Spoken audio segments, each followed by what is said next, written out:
Welcome back to the Deep Dive. It is February 11th, 2026, and if you've been tracking the geopolitical shifts in Southeast Asia, you know the map. Well, it doesn't look quite the same as it did just a few years ago. Not at all. We're seeing a fundamental change in how power itself operates in the region. Exactly. Indonesia has pretty much declared that the era of being a middle power is over.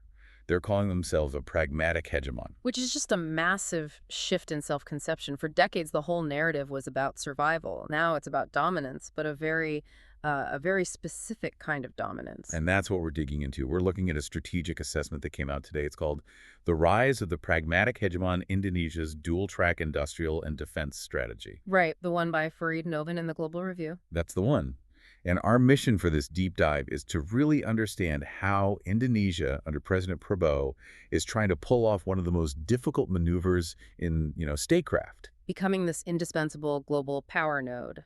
Yeah, integrating industrial policy, sovereign finance, defense, all of it, without picking a side in this Cold War 2.0. And to get it, you really have to go back in time. You do. We have to start with a history lesson, specifically a metaphor from 1948, from one of Indonesia's founding fathers, Muhammad Hatta.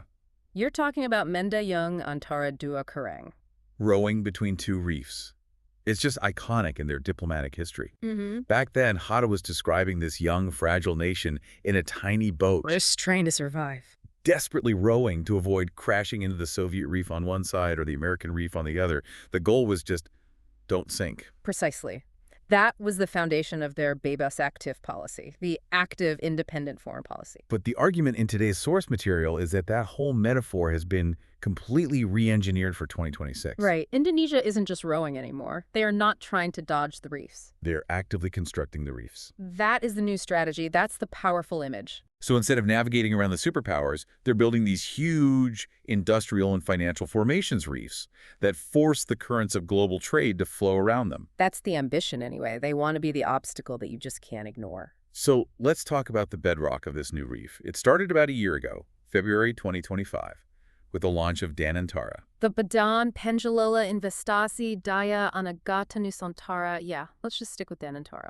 So this is their new sovereign wealth fund. And it's not just a standard investment vehicle. This thing is modeled after Singapore's Temasek, but the scale is just, it's on another level. We're looking at assets under management somewhere between 900 billion and maybe $1 trillion US.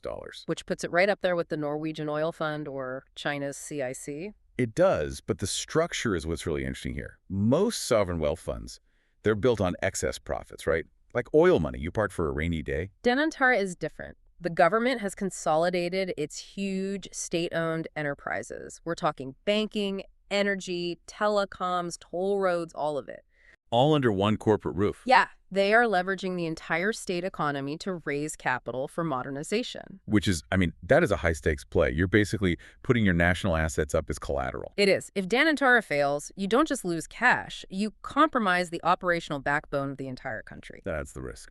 But the reward for them is that they don't have to go asking for foreign loans that, come with political lectures. President Prabowo calls it the energy that powers the future of Indonesia. And they are deploying that energy into very specific sectors, like the semiconductor gambit in Batam. The source really highlights this. It's a U.S. $26.7 billion consortium. U.S., European, and Indonesian partners all involved. And it's crucial because it targets a specific niche.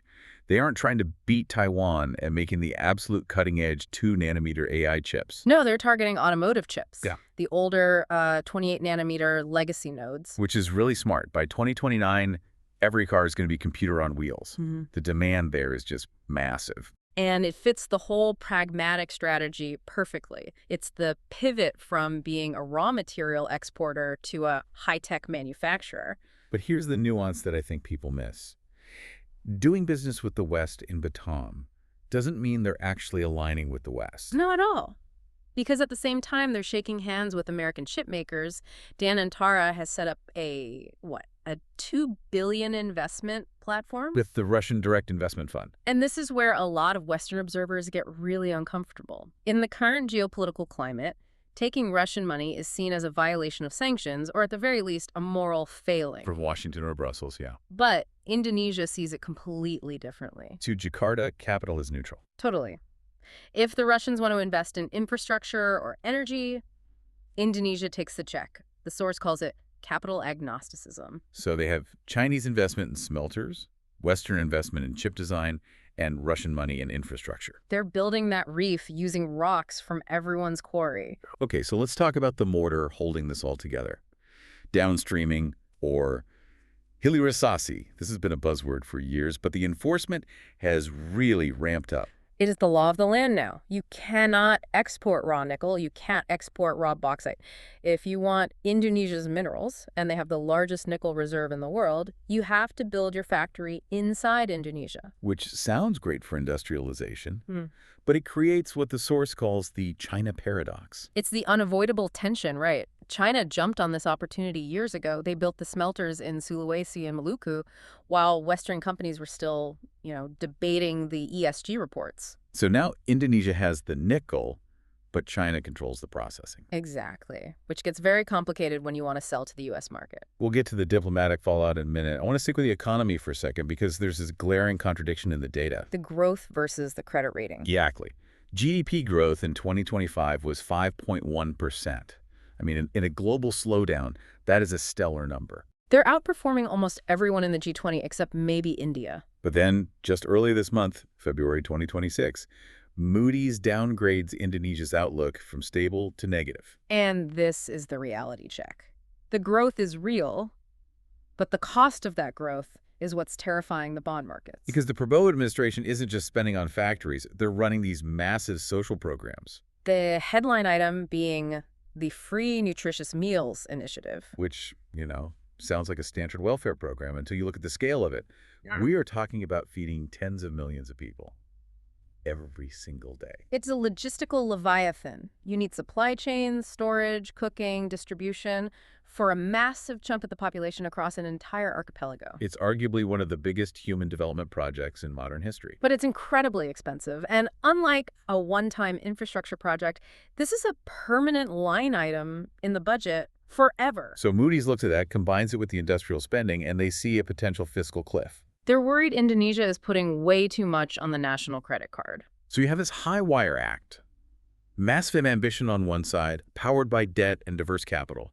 And on the other, this huge risk of fiscal slippage. And that economic tightrope perfectly mirrors the diplomatic one. The source calls it multiplex diplomacy. Multiplex is the perfect word. It's like a cinema with different movies playing in different theaters, and Indonesia's just watching all of them at once. And the best example of this is that split screen from January 2025. Right. So on one screen, Indonesia officially becomes a full member of BRICS. The first Southeast Asian nation to join, it immediately positions Jakarta as a leader of the global South. Which usually signals a move away from the West, but on the other screen, literally at the same time. They're aggressively engaging with the OECD, the so-called Rich Countries Club. Yeah. They're adopting Western standards for governance and anti-corruption to try and gain membership. Most analysts would just call that contradictory. Indonesia calls it leverage through diversification. If the West pressures them on human rights, they lean on BRICS. If China pressures them on territory, they lean on their OECD partnership. Speaking of pressure from China, let's talk about the North Natuna Sea. This is the friction point. It is the open wound in the relationship for sure. China claims the waters inside their 9-dash line, which cuts right through Indonesia's exclusive economic zone. And we're seeing constant incursions by Chinese Coast Guard vessels. Constantly. And yet, Indonesia refuses to militarize it. They don't send in the Navy destroyers. No, they treat it strictly as a law enforcement issue. They send their own Coast Guard or a fisheries patrol boat. It's a very deliberate choice of language. If you call it a military threat, you have to respond militarily, and that kills the economic partnership. But if you just call it illegal fishing, you can arrest the boat and keep the nickel smelters humming. Immense discipline. But they are not ignoring defense. They're just handling it elsewhere. Which brings us to the U.S. relationship. Structurally, Indonesia needs the U.S. for defense tech, for counterbalancing China. But the economic friction is real. Specifically around the Inflation Reduction Act. This goes right back to that China paradox. Right. Indonesia is desperate for a limited critical minerals agreement with Washington. They want their nickel to qualify for U.S. tax credits. So they can sell batteries to Ford and Tesla and everyone else. But the U.S. looks at the supply chain and says, hang on a second, all of your refineries are owned by Chinese companies. Exactly. The Treasury Department is very hesitant to, subsidize a supply chain that just funnels profit back to Beijing. Even if the dirt itself is Indonesian. So that negotiation is stalled, and it's a major frustration for Jakarta. However, they found a kind of workaround on the security front.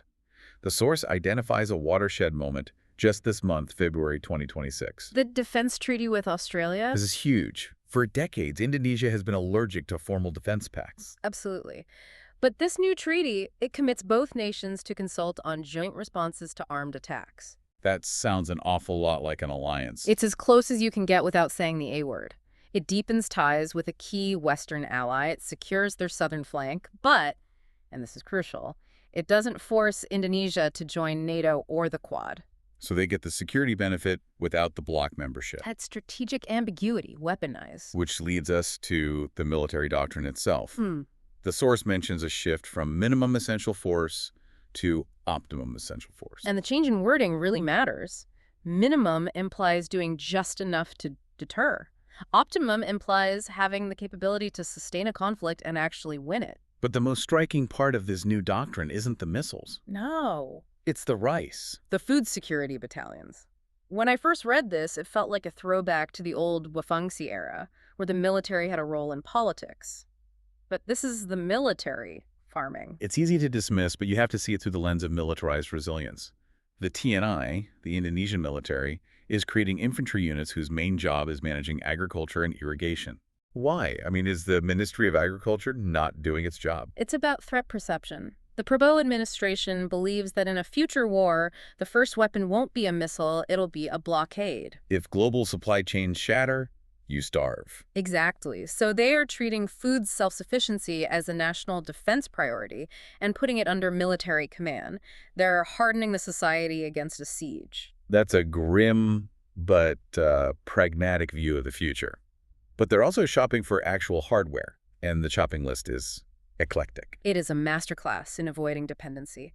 They're buying Rafale fighter jets from France. They're buying UCAV's combat drones from Turkey. They're buying Skorpion-class submarines. And notice the pattern. No F-35s from the U.S., no Su-57s from Russia. Right. If you buy American, you're subject to the U.S. Congress cutting off your spare parts if they don't like your human rights record. If you buy Russian, you get hit with Cat C sanctions. So they buy from middle powers or from independent-minded NATO allies.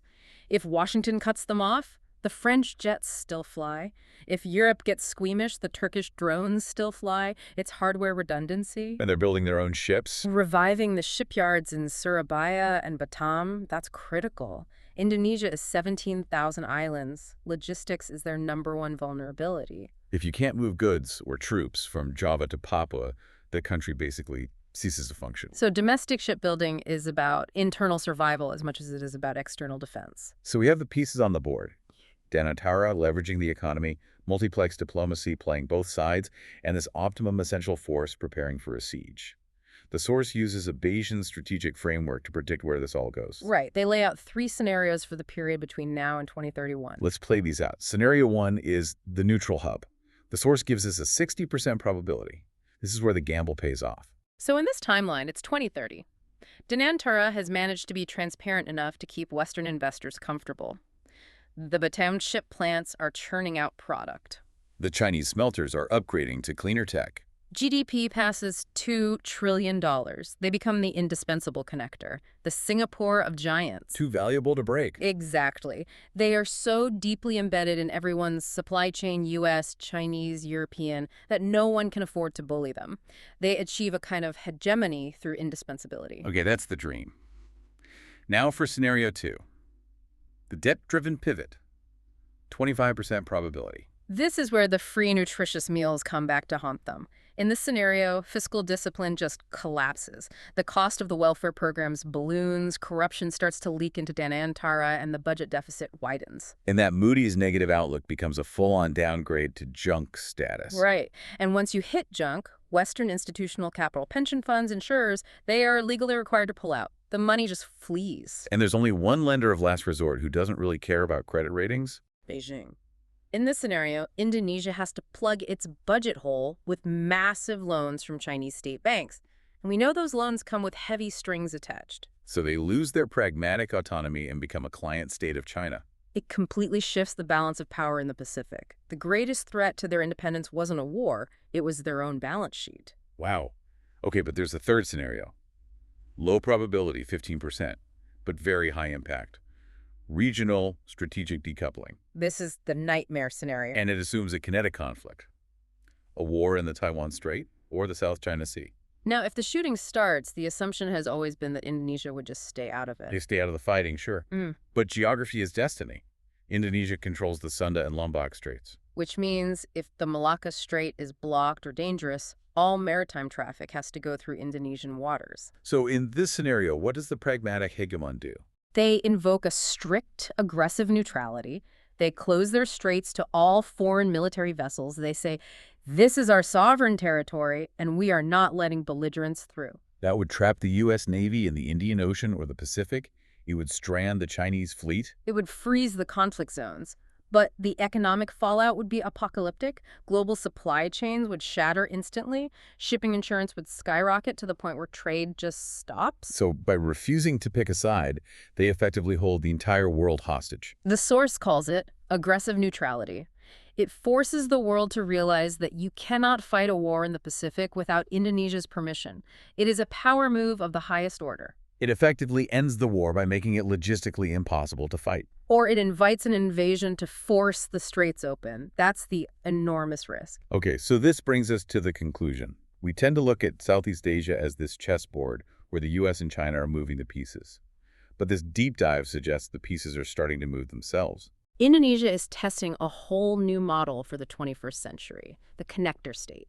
Indispensable to all, subordinate to none. They're betting that if they build enough of these reefs, industrial, financial, military, the superpowers will just have no choice but to navigate around them. But the internal risks are just as high as the external ones.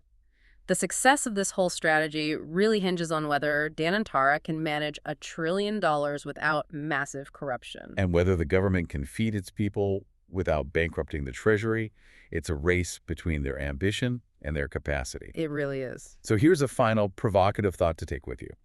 The source mentions that Indonesia might try to spearhead a neutrality bloc within ASEAN. We spend so much time worrying about which country is going to start World War III. But we rarely ask, could the decisive factor be the country that simply refuses to let the war happen? Is it possible that aggressive neutrality is actually the biggest threat to the current global order? It turns the whole concept of alliance politics on its head. Sometimes the strongest move is to simply lock the gates. A fascinating possibility to mull over. We'll be watching Jakarta very closely to see if they can keep rowing or building without capsizing. That's it for this deep dive into the rise of the pragmatic hegemon. Thanks for listening. I will catch you on the next one.